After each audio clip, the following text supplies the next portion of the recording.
45 खासदार निवडून आणणं हा एकच महायुतीचा फॉर्म्युला आहे असं शंभूराज देसाईंनी म्हटलं आहे। 2019ला ज्या जागा लढलो त्या जागा मिळाल्या पाहिजेत असं शंभूराज देसाईंनी म्हटलं। दरम्यान राष्ट्रवादी सन्मानजनक जागांवर लढणार असं प्रफुल्ल पटेल यांनी म्हटलंय।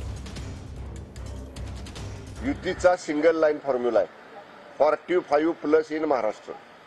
त्यामुळे याच्यामध्ये कसल्याही पद्धतीची तडजोड नाही। 45 खासदार महायुतीचे निवडून आणायचे नंबर 1।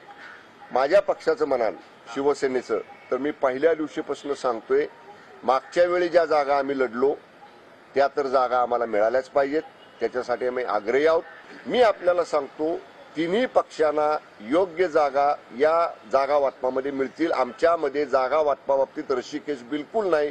फक्त ज्या पक्षानं ज्या जागा लढल्या निवडणुकीमध्ये ज्या निवडून आणल्या त्याच्यावरती आम्ही ठाम आहे। महाराष्ट्रामध्ये ऑलरेडी भारतीय जनता पार्टीचे सिटिंग खासदार वर्तमान खासदारची संख्या जास्त आहे आणि त्यामुळे स्वाभाविक आहे की त्यांना सर्वात जास्त जागा ही लढायला मिळणार आहे।